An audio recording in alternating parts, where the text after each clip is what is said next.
Haleluya. Puji Tuhan. Haleluya, puji Tuhan. Amin. Berikan keterangan bagi kami. Hari ini kita akan masuk dalam jam kudus. Kerinduan kita semua bahkan Tuhan, saya percaya hanya bukan sebuah rutinitas semata-mata. Dan karya Roh Kudus ini berarti kita mengingat akan korban salib Kristus di Golgota beberapa ribu tahun yang lalu untuk menebus dosa-dosa kita. Kita yang harusnya binasa karena upah dosa adalah maut, tapi Tuhan menjadi manusia, turun ke dunia, lahir di Bethlehem, di kandang. Hari ini cukup cepat kita pasang mata. Seksi dekorasi kasih tahu, bro, kita pasang mata boleh. Jangan tunggu tanggal 24 kurang. Bapak Ibu bisa tanda ke belakang pohon kita. Hanya kerap-kerip kecil lampu daun-daun yang imitas. Tetapi karya Natal yang sesungguhnya adalah Yesus hadir di dalam hati kita. Katakan amin. Puji Tuhan. Mari kita tidak terlalu kita akan buka secara awal manusia yang sudah spill atau ngintip sedikit status WA saya. Di situ ada judulnya inspirasi dan kisah Taman Eden.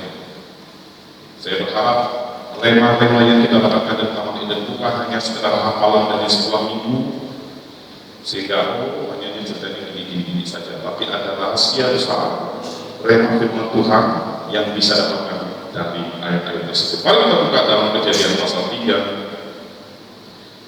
ayatnya yang ke-7.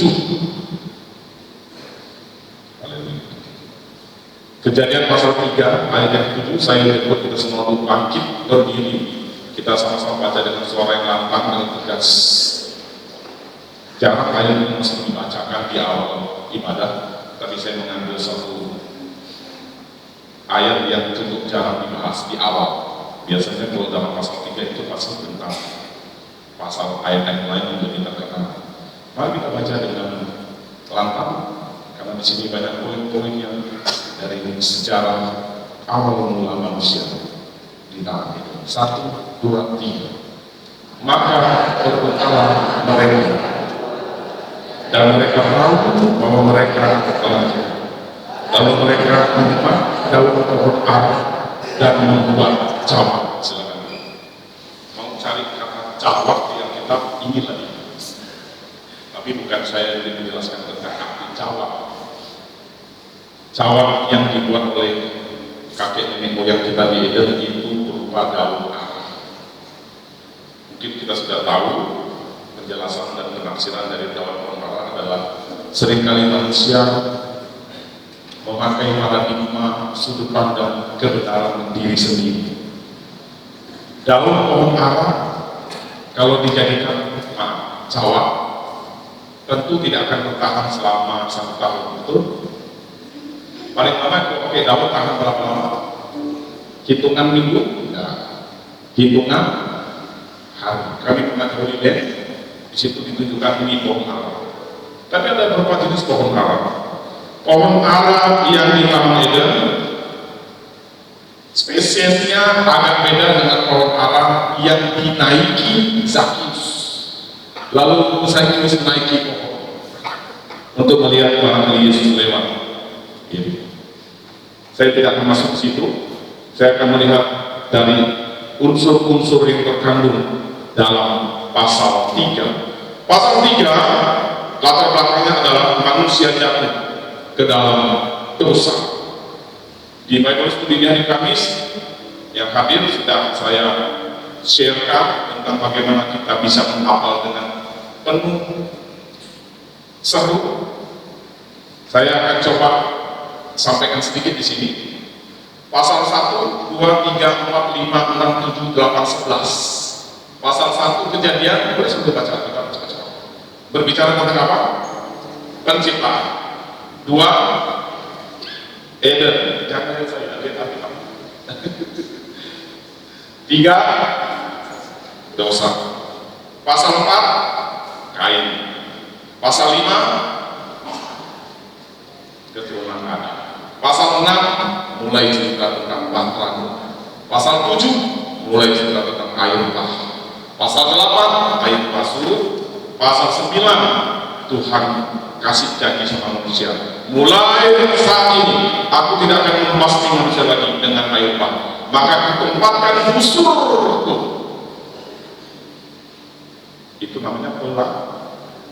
Tapi luar biasa ya, antek-antek iblis ini pakai pelangi menjadi simbol.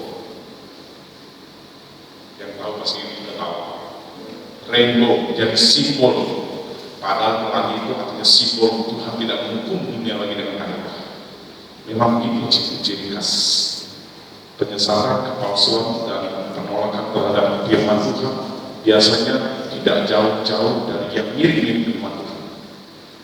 Setelah ini nanti 5 menit ke depan kita akan belajar bagaimana cara iblis melalui binatang ular yang diperalat dikuasai. Dia hanya membelokkan sedikit kata-kata firman, kata-kata Tuhan kepada Adam dan Hawa. Duit palsu yang paling bagus adalah duit yang sangat mirip dengan asli. Betul? Tidak mungkin orang memasukkan uang 100.000 pakai warna kuning. Jelas salah. Betul? Tidak mungkin buat uang palsu 100.000 pakai warna hitam. Di fotokopi lagi. Lalu kita bilang ini 100.000. Ya, orang kalau minta tidak lulus SD udah tahu ini palsu.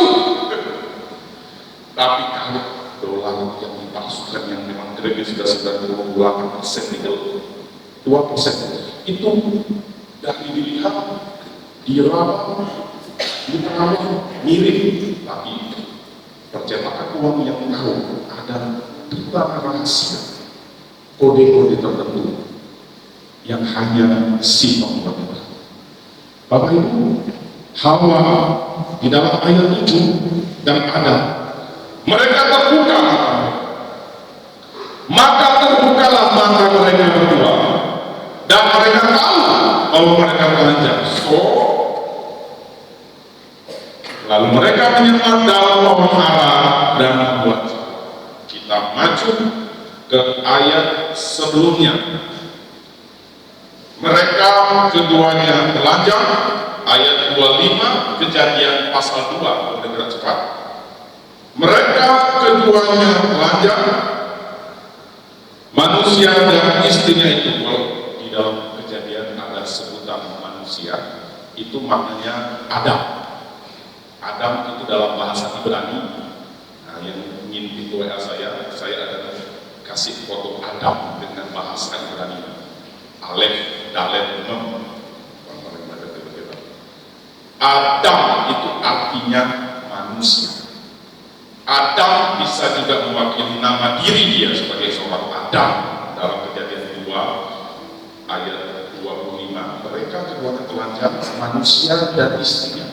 Manusia ini dalam bahasa Indonesia Adam dan istrinya. Siapa namanya? Hawa. Tapi ingat, ini saya juga waktu sedikit ini saya senang banget. Karena apa? Kita pikir dalam Kejadian pasal 2 sudah muncul nama Hawa. Nama Hawa muncul Kejadian 3 ayat 20. Manusia itu memberi nama Hawa kepada istrinya. Arti Hawa adalah kehidupan, sebab dialah yang menjadi ibu semua yang hidup.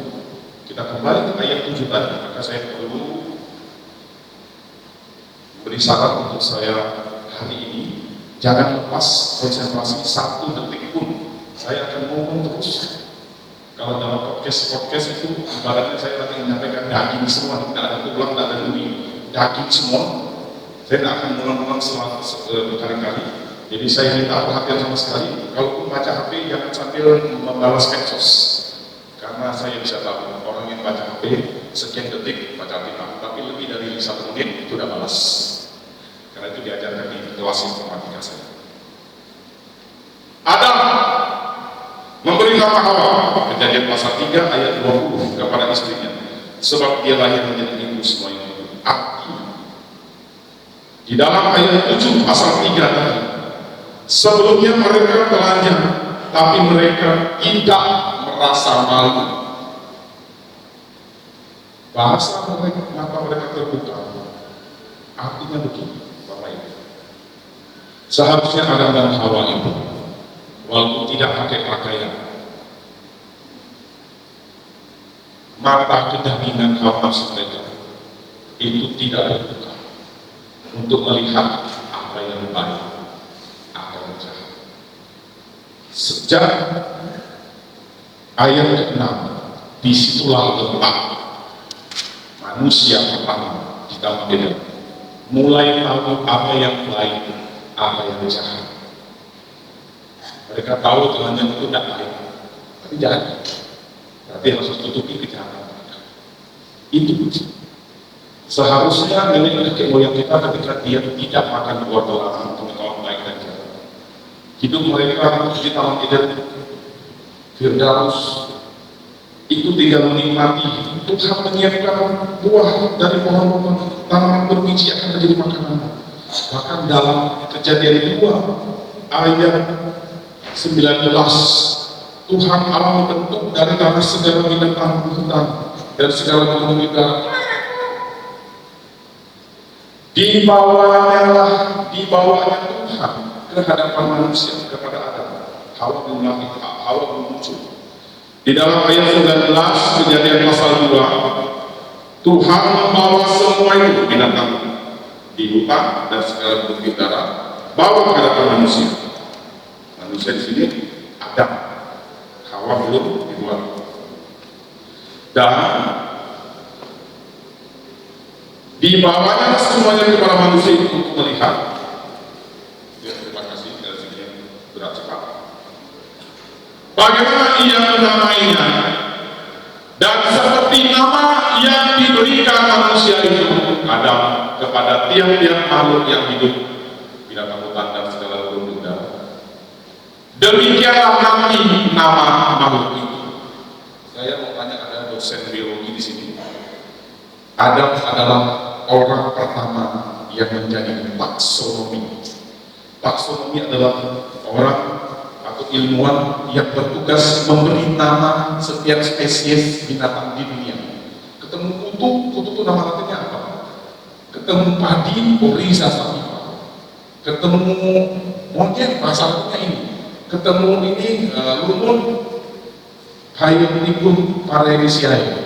Ketemu ganggang, ada memberi nama masing-masing, termasuk ular. Jadi yang kasih nama ular, kamu ular, kamu monyet, kamu jerapah, ladang, babi hutan, kepiting.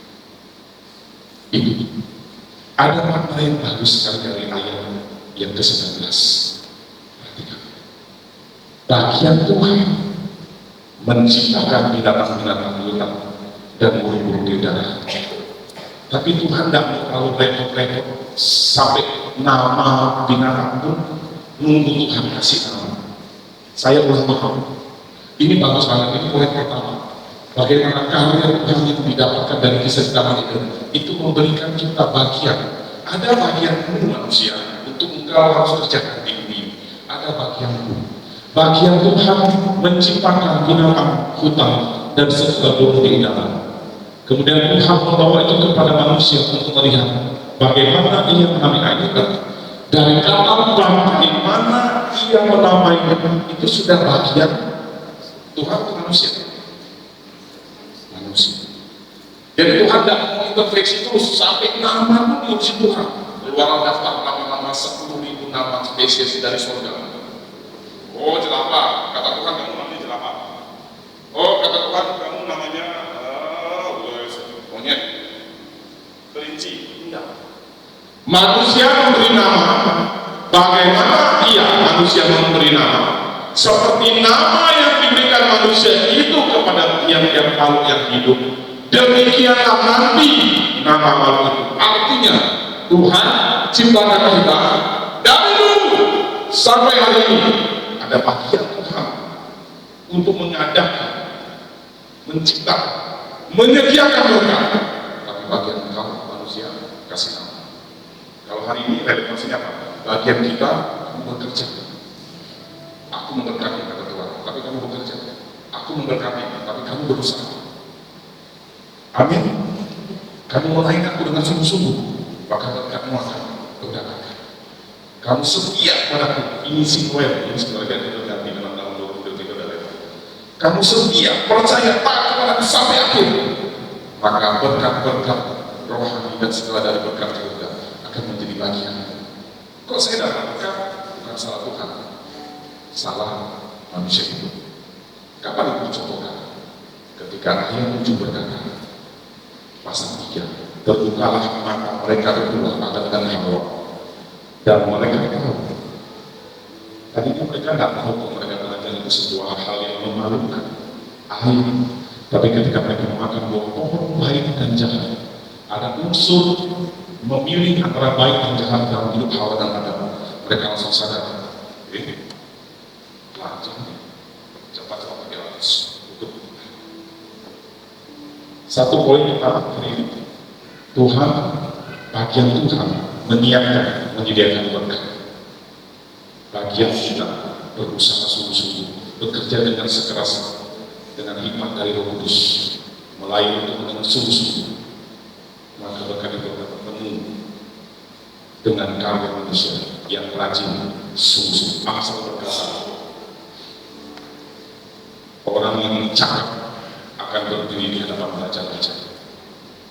Cakap itu artinya apa? Punya skill, kemampuan, dan tentu kemampuan itu harus diasah.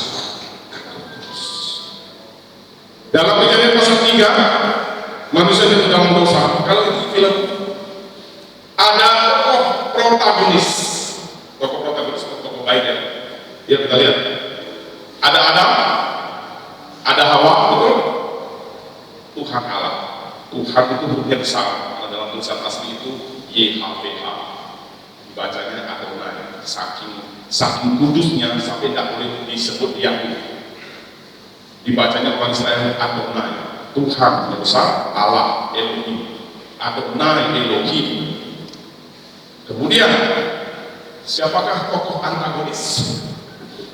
Kalau film-film kan masih ada tokoh yang jahat ya, di dalam Kejadian pasal 3. Ulang. Kita lihat ayat 1. Kejadian pasal 3.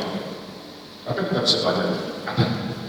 Kita akan belajar kenapa nenek moyang kita jatuh dalam dosa. Oh iya kan kita dikatakan boleh, iya betul. Tapi sebelum hama makan itu pasti ada rentetan kausa prima, rentetan sebab akibat. Dalam istilah hukum, locus delicti-nya di mana? Di Taman Eden. Lebih tepat lagi, locus delicti-nya, lokasi kejadian bencana di mana? Di dekat atau di sekitar pohon pengetahuan baik dan jahat. Tapi kita mau pelajari apa-apa yang menjadi pesan buat kita supaya ini tidak kita ambil untuk kita lebih waspada. Kita akan lihat satu persatu dengan cepat. Adapun ular ialah yang paling penting. Ayat 1 Kejadian pasal 3. Dari segala binatang di darat yang dijadikan oleh Tuhan Allah. Sama-sama kita baca.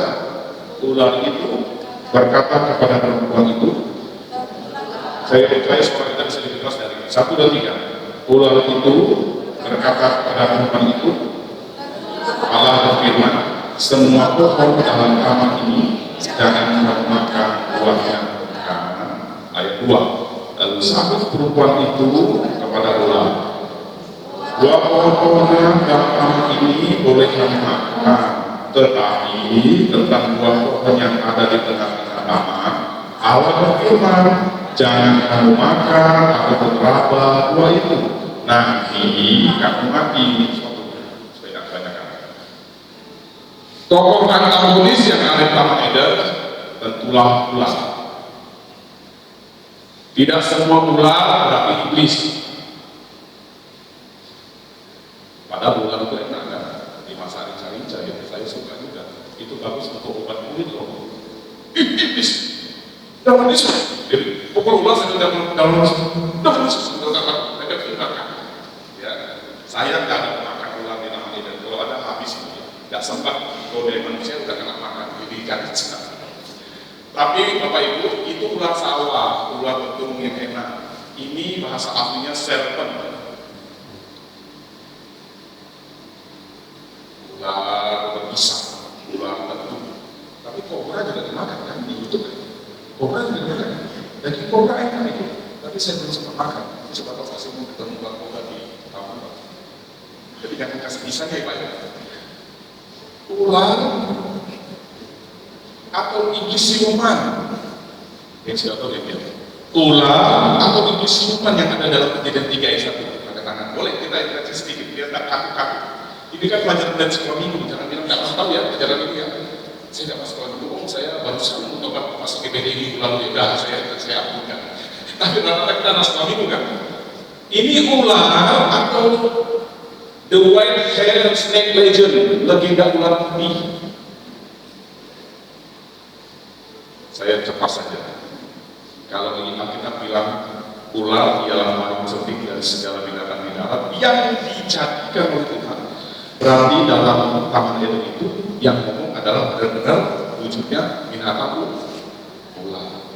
Pertanyaannya, sejak kapan ular bisa ngomong?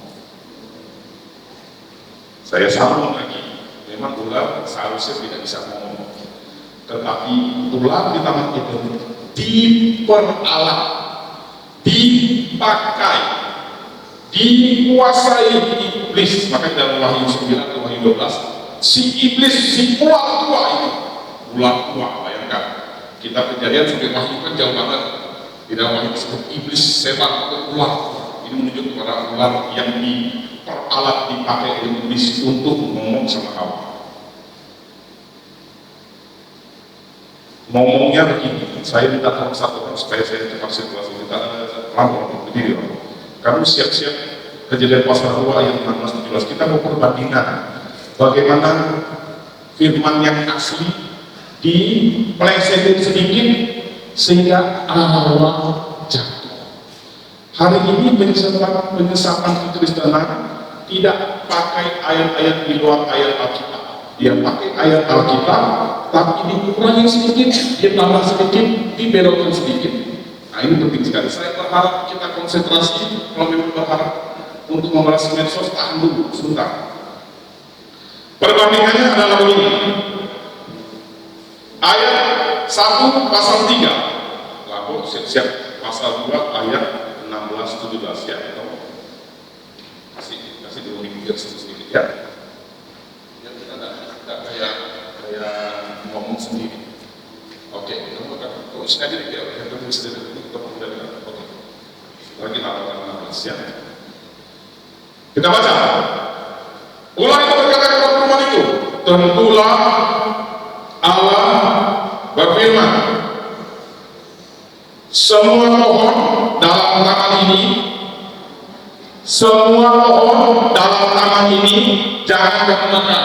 Sudah tahu perubahan firman oleh ular? Ular bilang apa sama Hawa? Semua pohon dalam taman ini jangan kamu makan buahnya. Bukan. Salah satu ujian yang paling sulit adalah tes soal yang mirip jawabannya antara jelas tidak jelas. Apakah bulan bisa mengeluarkan air terjun? Tidak, pasti tidak. Apakah bulan termasuk bagian dari planet berapa radiusnya sekian kilometer dari bumi? Bingung kan? Apakah uang 100.000 warnanya hijau? Kita gampang ngomongnya, tidak. Coba cek 100.000 asli apa tidak? Pusing pelajaran. Kita harus periksa benar-benar firman Tuhan yang kita dapatkan setiap waktu. Boleh gereja, boleh dari YouTube, boleh dari Alkitab, tapi itu harus sungguh-sungguh kita perhatikan, jangan sampai meleset. Perhatikan, saya akan garis bawahi. Semua pohon dalam taman ini kata ular ya, personifikasi dari iblis, dan dia ditolak oleh iblis untuk menggoda Hawa supaya jatuh dalam dosa. Jangan kamu makan. Sekarang baca ayat 16 Kejadian pasal 2 ayat 16 dan 17. Lalu Tuhan Allah memberi perintah ini kepada manusia, semua pohon dalam taman ini boleh engkau makan buahnya dengan bebas. Stop. Tuhan bilang apa sama Adam? Semua pohon dalam taman ini boleh kau makan buahnya dengan bebas. Ulang ngomong apa? Tentulah Allah berfirman, ngomongnya lembut. Karena begitu itu ngomongnya dengan halus, lembut, nusuk tapi tidak mungkin dia keluarkan kelihatan paling tinggi. Dari jauh-jauh kita lagi. Biasanya sekarang datang dengan ya, sesuatu yang wow, yang gemilang, yang amazing, rupanya setan. Nah, setan bertemu dengan Hawa tentulah Allah berfirman. Gila, pada dari bahasa sudah belajar ilmu komunikasi. Tentulah Allah berfirman kan, semua dari pohon ini tidak boleh dimakan. Beda nggak artinya begitu? Beda nggak? Beda ya, beda banget. Dia bilang begini, kalau Tuhan bilang begini, semua boleh dipakai dengan bebas. Ayat 17. Ayat 17, tetapi pohon pengetahuan tentang yang baik dan yang jahat itu, janganlah kau makan buahnya, sebab pada hari kau memakannya, pastilah engkau mati. Ayat 17 pasal 2. Tetapi pohon pengetahuan tentang yang baik dan yang jahat itu, janganlah kau makan buahnya. Itu ngomongin Tuhan sama Adam. Hawa belum dibentuk dari musuh. Itu pasal 2 yang sama di ayat berikutnya, ayat 21. Baru ada Hawa. Sebab pada hari engkau makannya, pastilah engkau mati. Kita cek. Pertama, ular memutarbalikkan kebenaran firman Tuhan. Tuhan bilang semua pohon di dalam taman ini, semua pohon di dalam taman ini boleh kamu makan dengan bebas, tetapi pohon pengetahuan baik dan jahat yang ada di tengah-tengah taman jangan. Kalau kamu makan itu, pada harinya kau makan, pasti kau mati. Sekarang kita lihat poin kedua, tipu daya setan dengan Hawa. Pasal 3 ayat 3. Tetapi tentang ayat 2 pasal 3 ini omongannya Hawa. Hawa sudah mulai terpengaruh. Saya percaya Hawa ketemu Adam, apakah baru sekali itu? Sekali ketemu langsung kena goda, kena tipu? Enggak. Lah ular dikasih tahu sama yang Adam. Nah Hawa waktu dibentuk dari musuh Adam, dia bukan yang memberi nama kepada Adam, hanya Adam. Jadi perintah Tuhan di dalam tadi yang baca saudara Kejadian 2 ayat 16-17 tentang larangan itu adalah perintah Tuhan langsung kepada Adam, sang pria. Baru nanti Hawa dibentuk dari musuh Adam, baru masuk pasal 3. Hawa jalan-jalan di dekat pohon itu.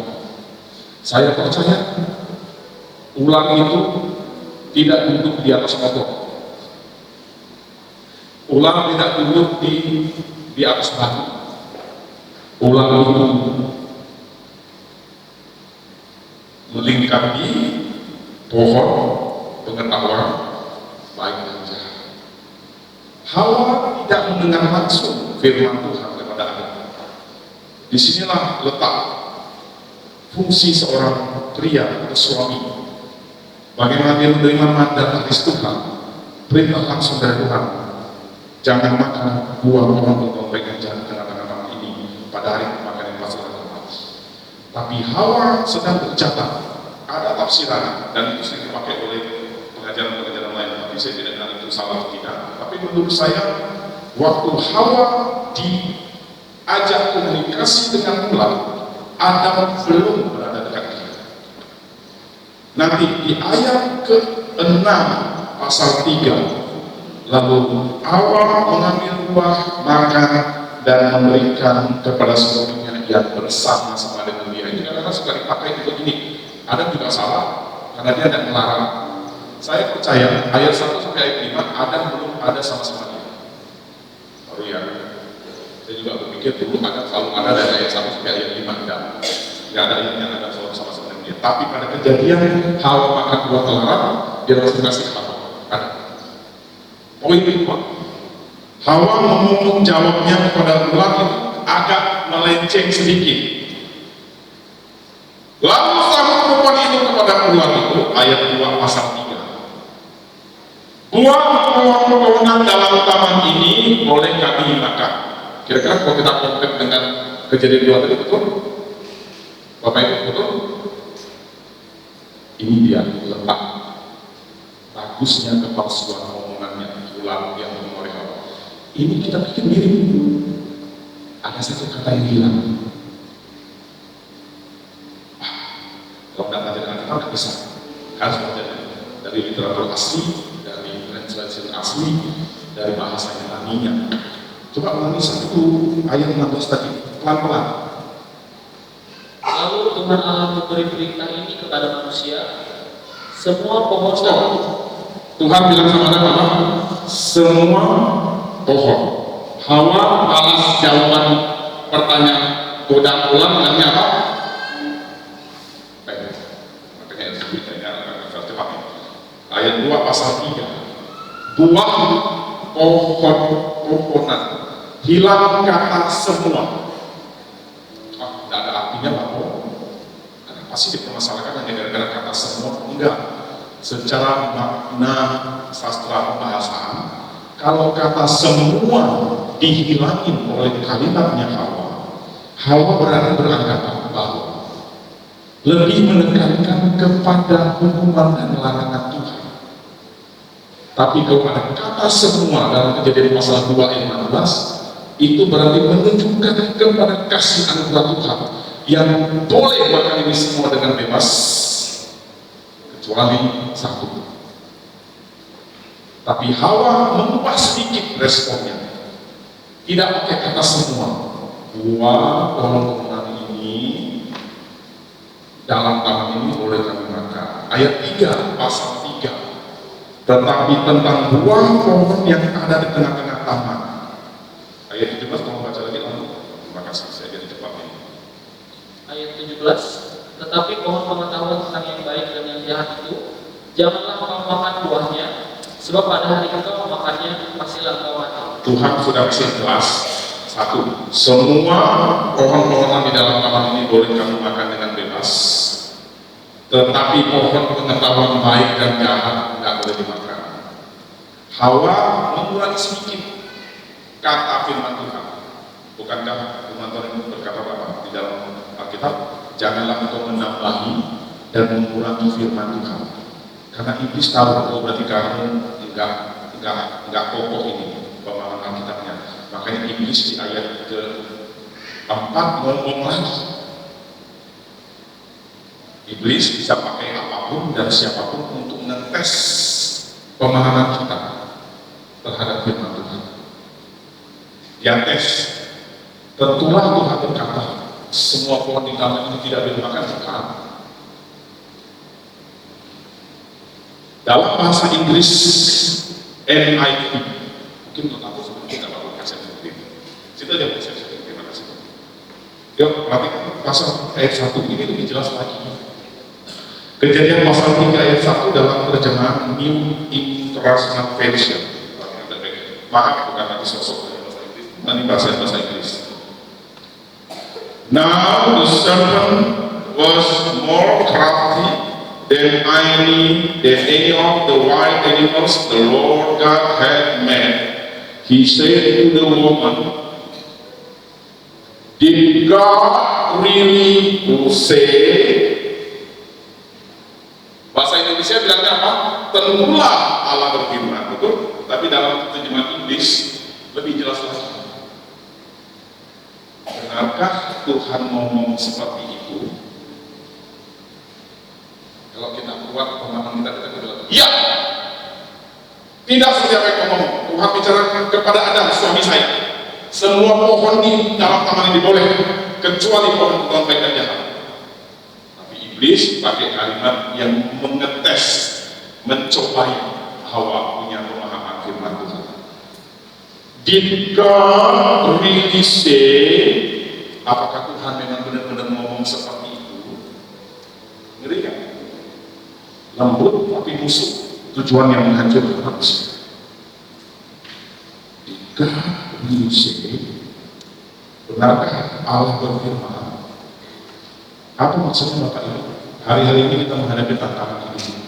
Saya percaya yang duduk di ruangan ini pasti menghadapi banyak tantangan di luar sana. Dan di luar sana, antek-antek iblis, manusia-manusia yang tidak kenal Tuhan, bahkan orang Kristen KTP sekaligus orang Kristen sekalipun dan KTP yang tidak ada orang pertobatan akan mencoba menyerang iman kita. Benar tidak Tuhan ngomong itu? Oleh minggunya ada semua kaki ente masih terseok-seok. Benar dan kuasa Tuhan itu? Aku pasti sukses, ujianku berhasil, dapat nilai 100. Keluar nilai ujian di dalam daftar majalah ini, kampus 65, ketuntasan 75. Kamu anak Tuhan, benar kan Tuhan itu berkati kamu? Ya kan? Terus coba menyerang iman kita. Udah ibadah rajin di gereja berapa? Iya, tapi kok masih kayak gini keadaan? Digahap ini iblis mau sama Allah lewat binatang Allah. Benarkah Tuhan ngomong seperti itu? Jangan-jangan salah kali ini. Coba kita kupas habis godaan syaitan. Ayat 4, ayat 3. Buah pohon dalam taman ini boleh merupakan ayat 2 pasal 3. Ayat 3 pasal 3. Tetapi tentang buah pohon yang ada di tengah-tengah taman, Hawa. Saya tidak tahu, lupa aku lalai. Dia harusnya bilangnya dengan jelas.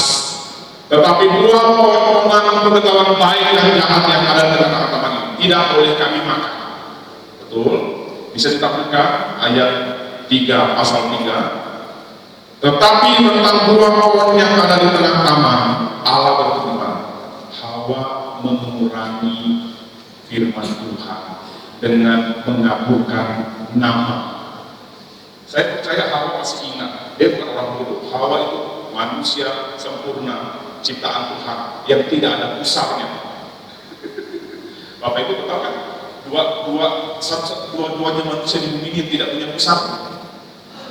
Adam dan Hawa. Baru tahu sudah tadi. Tahu kan? Tidak ada pusar. Karena Adam tidak lahir dari ibu, keluar dari anak bertongsa. Hawa tidak lahir dari ibunya Hawa. Tidak ada namanya ibunya Hawa siapa? Oh, Mak Jenab. Tidak, Hawa dia diambil dari tulang rusuk Adam. Jadi sedikit lucu. Tidak apa-apa, saya tetap jadi pengetahuan kita. Bukan satu-satunya. Dua-duanya manusia di bumi yang tidak punya pusar. Adam dan Hawa. Kenapa? Karena mereka berdua tidak dilahirkan dari rahim mama. Kain ada, Habel ada, Set ada, Nuh ada, Yesus ada. Karena dilahir dari Mari, balik laptop.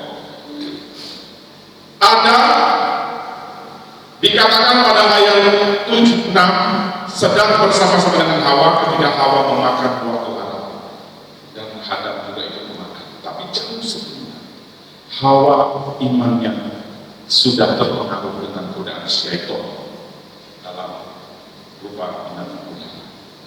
Pertama dia goyahkan pengetahuan firman kita, kemudian kalau firman kita sudah mulai goyah, dia akan masukkan lagi racun berikutnya untuk kita tidak percaya dengan firman Tuhan. Berikutnya kita diajar untuk melawan firman Tuhan. Ayat 2 Hawa sudah ngomongnya tidak lengkap. Ayat 3 dia tidak ingat nama pohon. Dia bilang ini, itu ada pohon di tengah-tengah taman, itu tidak boleh makan. Untung Hawa itu tidak kayak polisi atau tidak kayak penyelidik. Siapa nama? Apa nama itu? Apa nama pohon di taman? Pak, ditanya sama Adam yang lagi di sana lagi main sama jerapah. Pohon baik dan jahat, bu. Ih, mami ini. Oh ya, saya kasih nih. Ulang-ulang. Namanya adalah pohon baik dan jahat. Yang ketiga, dia menambah firman. Ayat 3 setelah kata korban, Allah berfirman. Sama-sama kita baca 1, 2, 3. Jangan sama-sama kita baca boleh 1, 2, 3. jangan kamu makan apapun. Saya mau tanya, ada nggak Tuhan bilang jangan kau raba ya? Tolong bacakan lagi, saudara. Ayat itu bahasa maksudnya. Ya, untuk perbandingan. Selalu bandingkan dengan omongan Tuhan dengan Adam. Tetapi pohon pengetahuan tentang yang baik dan yang jahat itu janganlah kau makan buahnya, sebab pada hari kau memakannya pastilah kau mati. Ada kata apa? Siapa yang nama-namahin? Siapa? Dia. Hah? Ulang sih. Kalau tulisan kanji bahasa Mandarin, kalau kita bahasa Mandarin, ya kan kecuali lihaya. Lihaya. Adapun ular ialah yang paling cerdik dari segala binatang. Dalam bahasa Mandarin bukan cerdik, tapi jadi jual yang lihaya. Tapi kan katanya lihai, tanpa Tuhan, ya jadinya apa? Licik, jadinya apa? Merusak orang lain. Apa makna firman Tuhan? Hati-hati dengan kelihayan kita. Lihai tanpa Tuhan, mengganggu, merusak, dan menolak firman Tuhan. Amin. Dan iblis tidak cari begitu. Iblis tidak cari kepiting. Iblis tidak cari hewan berbodoh. Dia cari adapun cecua tidak lihai. Dengar kata lihai? Itu selamat dari bahasa Chinese itu lihai. Kita boleh lihai dalam dunia ini untuk mencapai pekerjaan, untuk berusaha bekerja dengan kelihayan. Kelihayan itu jangan diperalat iblis untuk membawa dirinya dan orang lain dalam dosa. Bila semua kalau kelihayan, lebuang je Tuhan Allah sama lu, kui pakai lihai untuk mereka berdosa. Saya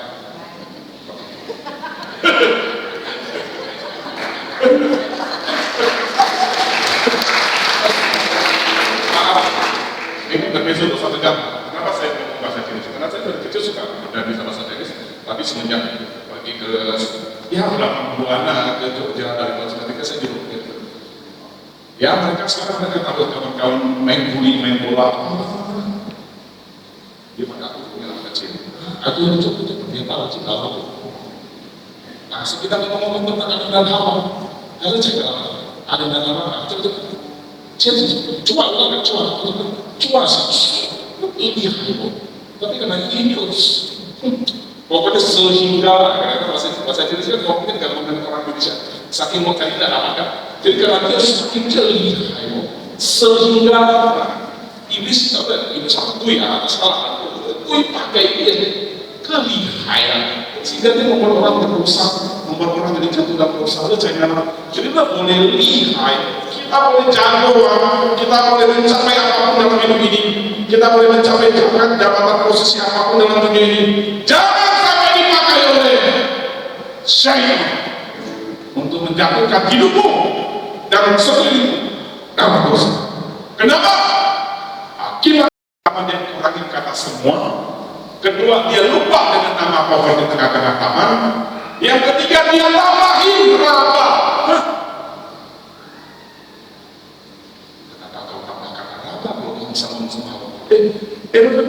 Kalau orang kita di pasar pernah sedikit saya tidak pernah ngomong raba aku mati masa baru raba mati ya tuh kalau kau raba buah itu mati kalau Tuhan itu tidak ketok ada kau nih nama-nama waktu saya ini cuma ngomong jangan dimakan nanti pastilah aku mati kau tambah-tambahkan benar-benar sedikit lagi tadi deh sampai tua betul. Seringkah kita menambah-nambahin firman Tuhan? Koreksi diri sendiri. Aku tak baik, walaupun aku. Oh iya, kadang-kadang kita suka pakai ayat-ayat kita untuk dijauhkan Tuhan untuk menjadi juga. Ini tidak ada di sini, di sana sini ada, di sini tidak. Duduklah kita di sebuah pertemuan. Dan kita memang harus duduknya agak depan. Lalu kita duduk belakang. Apa yang keluar dalam firman Tuhan mulut kita? Lebih baik aku duduk di belakang, jangan di depan, supaya tuan rumah tidak mengusir aku dari depan dan membawa aku kembali ke belakang. Jadi aku duduk belakang aja, pakai ayat kan. Padahal ayat yang mantap tidak seperti itu lagi. Contoh lagi, orang Indonesia suka bagian ini. 2 atau 3 orang berkumpul di minarku, di situ aku ada. Nah, sekarang kita ibadah lagi. Udah 5 orang, Tuhan ada. Kayaknya betul, dan saya bilang ini tidak salah. Tapi sebenarnya konteks dari ayat ini adalah tentang pengampunan. Ada lagi ayat Tuhan yang agak ngeri sedang. Ampunilah orang lain. Berapa kali Tuhan Yesus kata mulia? 7 kali enggak? Enggak. 7 kali enggak? Enggak. Berapa kali? Kata Tuhan Yesus 70 kali, 7 kali. Lalu dasar lagi dengan orang manusia ini ahli matematika. Oh, 70 kali 7. Oh, 490 kali. Aku tunggu sampai dia bersalah sama aku. Ke 491 sepak dia. Karena menurut firman Tuhan batasnya sampai 490 kali. Selesai firman Tuhan. Ada. Kalau ada yang lebih, ada yang lebih profesional, lebih modern. Kalau tadi kaum radikal pakai 4, 70 kali 7. Kalau yang agak modern berarti ini. Oh, 70 kali 7 kali. Oh, itu mesti kita 70 pangkat 7. Jadi dia sampai 70 pangkat 7 selesai. Lewat 1 kali, selesai waktunya. Dan itu makna biasa. Ampunilah orang 70 kali 7 kali. 7 itu makna sempurna. Jadi unlimited.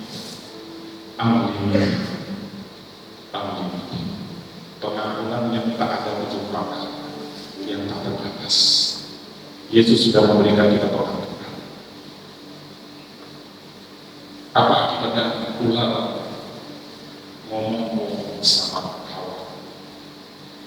Masih ingat cerita Akan? Pertama dia melihat mengingat Akan ingat, lalu mengambilnya dan menyimpannya. Rupanya Akan mengikut nenek moyangnya. Ada. Yuk kita baca dulu. Ayat 6 sebut saya. Ayat 6 pasal 3.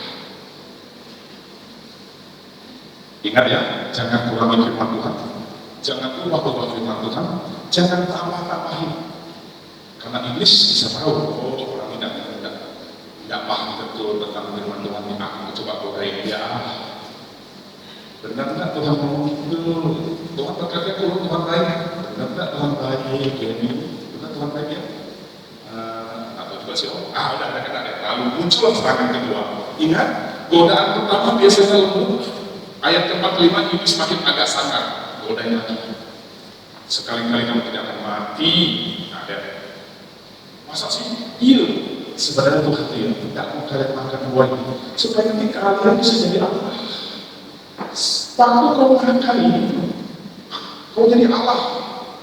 Tahu segala hal. Benar sih, benar. Diawali karena pemahaman firman kita tidak kuat.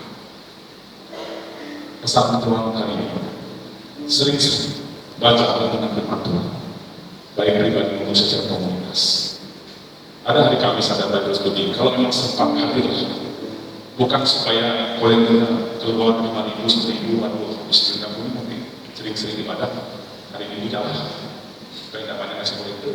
Kiri maaf, bukan adalah bensin aja habis ini bolak-balik. Lalu datanglah aja, ketemu sama ya. Hawa tidak pernah nyangka seekor ular hari itu bisa jatuhkan dia dalam iman. Saya percaya Hawa udah sering lihat ular. Mungkin ular tadi ada di rumput, ular ada di pohon cabai, ular tadi mungkin ada di pohon durian, atau ada di desa. Tapi pada hari ini ular bisa nongkrong manis di pohon buah orang. Tadi nongkrong harus di luar pohon orang yang ada baik. Tentulah Tuhan berkata kepadamu, semua pohon ini tidak boleh makan lepas. Hawa bilang, pertama dia bingung, kata aku bisa ngomong ini pasti gara-gara makan buah, baik dan jahat. Betul nggak? Kalau saya jadi Hawa, benar? Logos delicti dengan polisi. kejadian perkara pasti di dekat pohon pengetahuan baik dan jahat. Dan diperkirakan oleh penafsir Alkitab, si ular nomor di dahan-dahannya.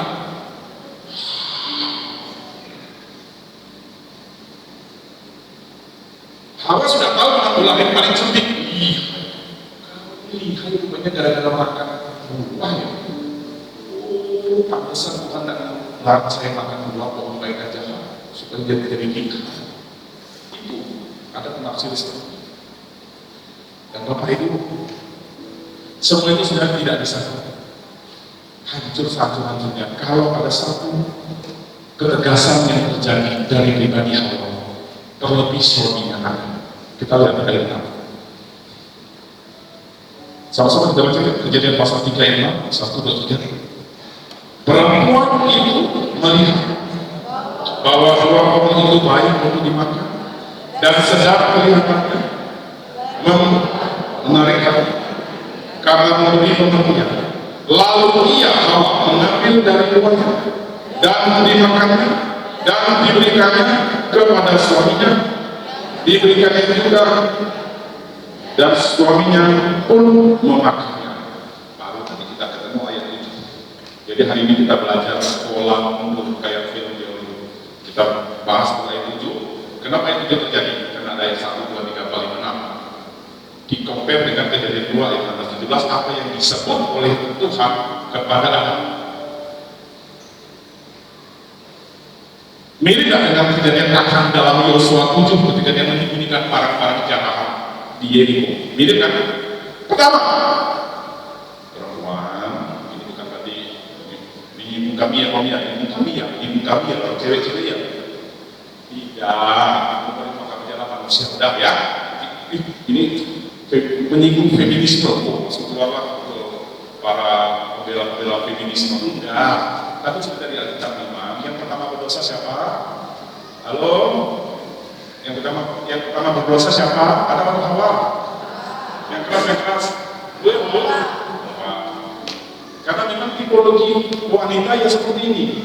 Istri saya wanita loh ya, bencong ya. Jadi kalau orang yang paling menegur saya pertama ya istri saya. Nah, tenang ya. Kecuali nggak ada istri saya, lu minta ini nggak ada istrinya. Nyinggung kita kayak ini, hati-hati ya. Hati-hati. Iblis bisa pakai kata-kata seperti ini. Firman Tuhan nyinggung nih, kamu kenal loh. Padahal bukan korbannya tidak sebut nama. Kau tahu enggak? Kau enggak kata korban itu kan? Nah, itu pengorban itu tuh, si ibu, si anak. Bila kau dia malas ke gereja apa? Versus iblis kan? Membelokkan kata sedikit, tapi menghancurkan kebersamaan. Amin. Jangan biarkan roh ular ada di tengah-tengah kita, di tengah-tengah keluarga, di tengah-tengah gereja, di tengah-tengah bangsa. Hati-hati hari-hari ini. Aduh, kalau baca medsos ngeri, satu sama lain saling hujat-hujat. Kau tahu nggak sini itu grup ini gini-gini loh, racun loh, apa ini? Saya percaya, ada kisah tadi. Dia nggak ngomong bah, menyebut orang, dia cuma ngomong firman. Datang ke gereja tempat waktu, lalu disampaikan si Andres itu, kau nanti, ada pun, kau kemarin dibilang, kalau ke gereja suka terlambat, hancur. Apa tambah hancur lagi? Tidak ada kata hancur. Sama kan dengan Hawa? Tuhan hanya bilang ini, kalau kau makan mati. Tapi tambah, bukan apa? Kau makan dan berapa? Lebay. Masa cuma abang semati? Emangnya kewajiban roh. Bapak itu bisa ketawa, saya juga bisa ketawa. Benar, saya bisa ketawa juga. Tapi Tuhan terus ngomong harus di hati saya. Tony, harus paksa dulu. Hati-hati juga dalam kata-kata. Jangan kurang-kurangi iman. Apalagi tambah-tambah apa yang tidak Tuhan sampaikan. Nanti hidup orang akan berdosa karena dia melawan Tuhan. Betul? Kan waktu ada orang sampaikan ini, tahu ya gini, kenalan pasti semenjak ini si B ini akan berurusan dengan kita. Serius, benar. Tanpa dia klarifikasi, benar nggak Pak Pendeta kamu ngomong itu? Nggak mungkin kan? Dia pasti akan ngomong racun kau jadi ini gereja sendiri, tidak. Padahal hanya gara-gara si Ani yang didekor sampai ular. Iblis di Eden tidak dalam bentuk wujud iblis loh ya. Enggak, dia pakai uang.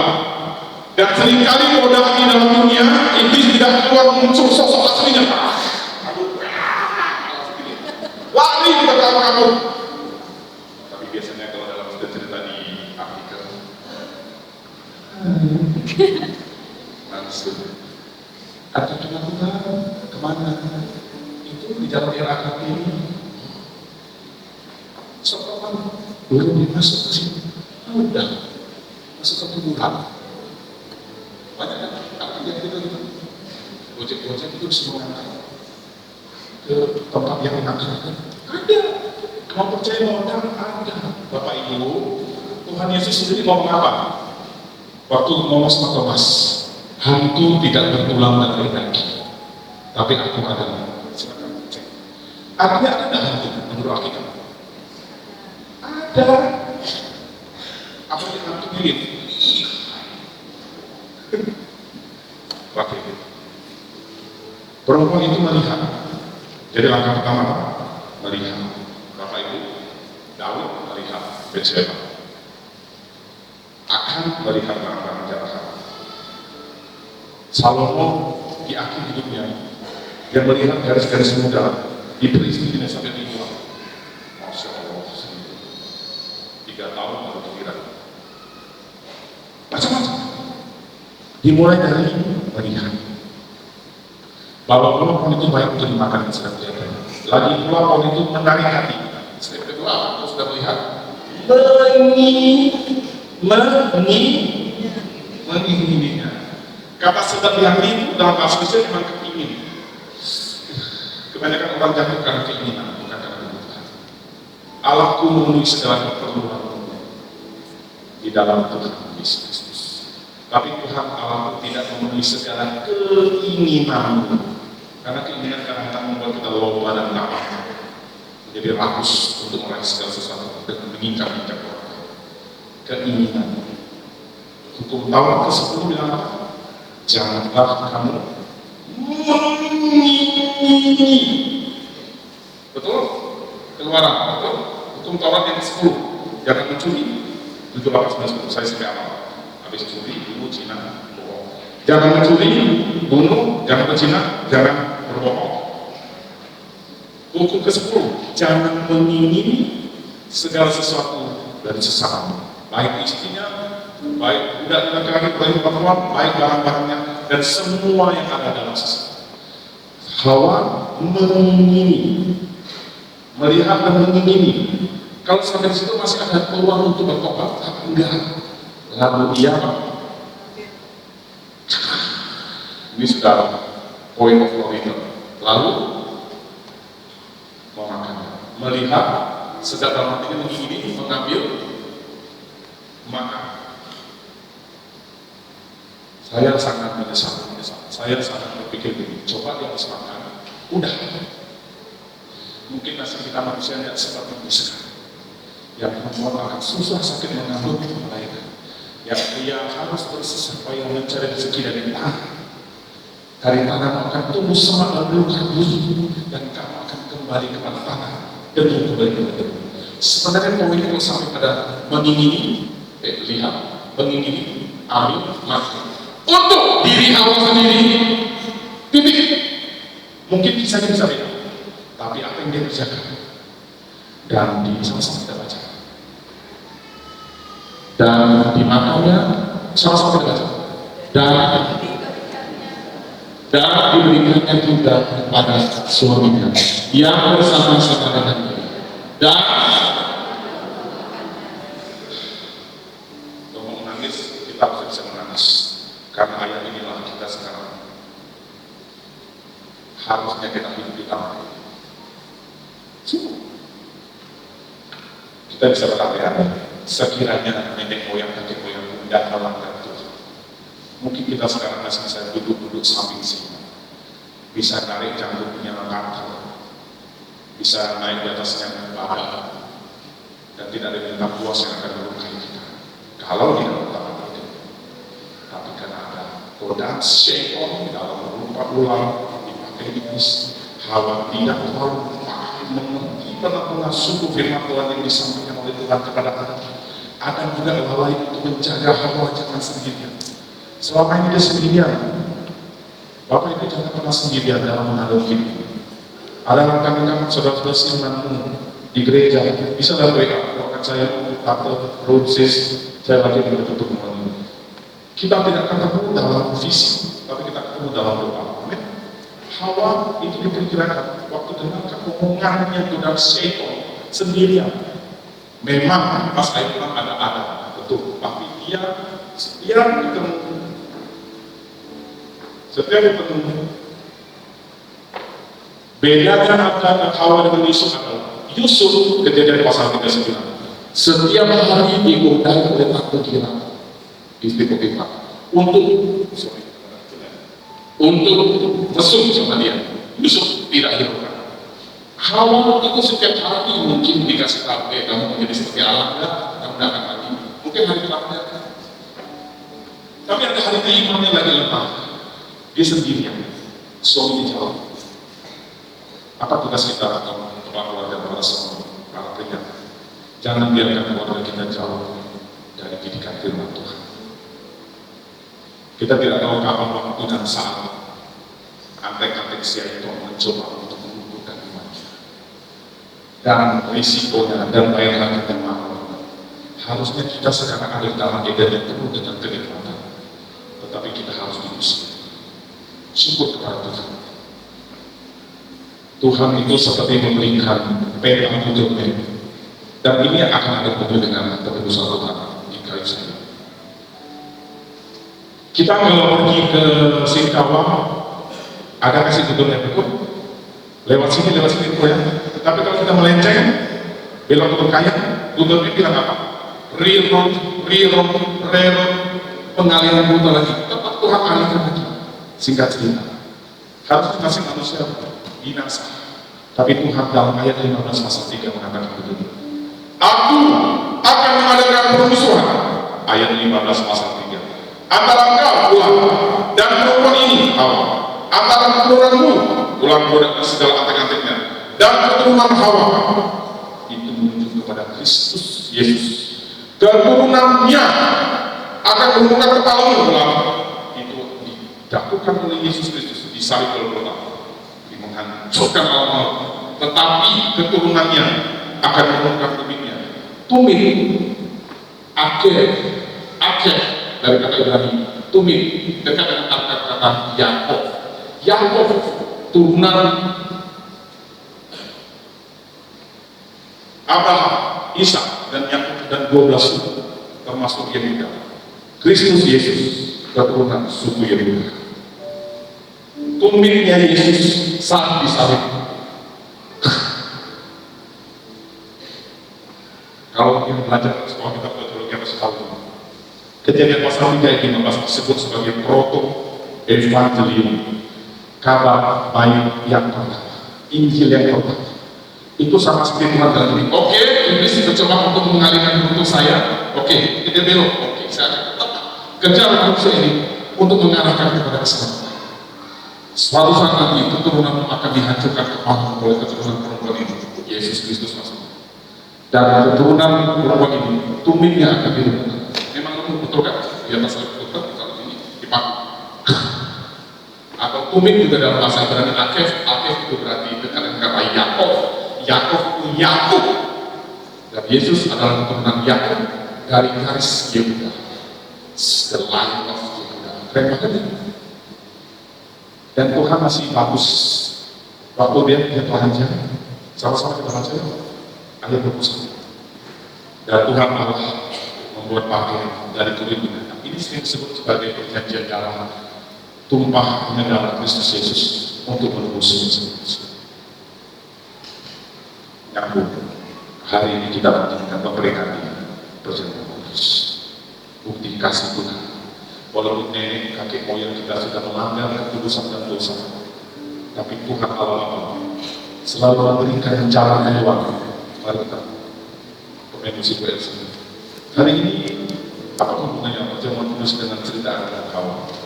Seharusnya kita semua binasa, tapi Allah Bapa mengirimkan putra yang tunggal, Yesus Kristus. untuk menebus dosa manusia. Darah dan daging yang tercabik-cabik. Kejadian 3 ini keturunan ular akan berumur begitu, dan keturunan Hawa atau keturunan perempuan itu yaitu Yesus Kristus dari garis Hawa akan menghancurkan manusia. Ular kalau sudah dihancurkan kepalanya artinya apa? Binasa. Amin. Dan hari ini kita peringati. Saya minta dengan saat kita mengikuti sakramen baptisan dalam perjamuan kudus ini, kita sungguh-sungguh mengingat akan kebaikan kita.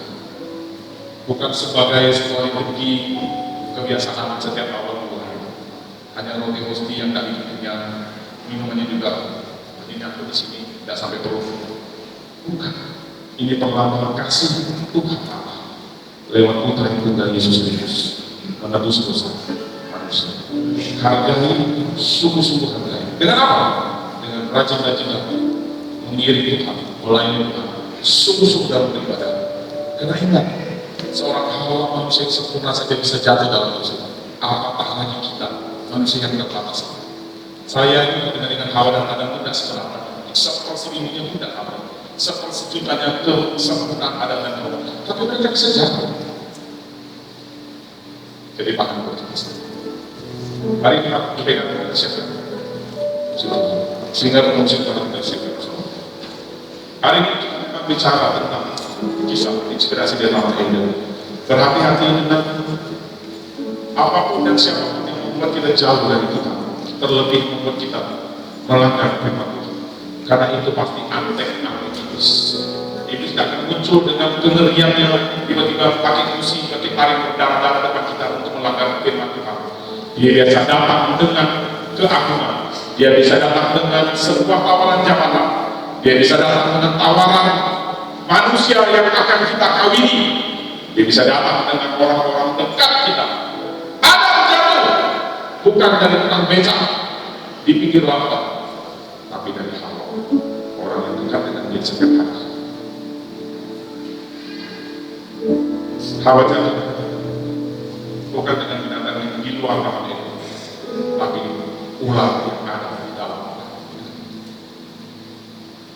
Delilah bisa menjatuhkan Simson, bukan orang-orang lain, karena cintanya kepada dirinya. Simson rela melawan firman Tuhan. Pilihan kita lebih tahu Tuhan atau lebih tahu Tuhan. Mari kita sama-sama baca dulu. Ada satu pujian yang terkata tadi yang kita sebenarnya dalam penyembahan. Terima kasih Tuhan Yesus. Puji rahmat-Mu nyata bagi hidupku di dalam sejak pagi Tuhan, sejak pagi lepas sampai lepas ku nyanyi kepada Tuhan. Kita dari awal lagi mencinta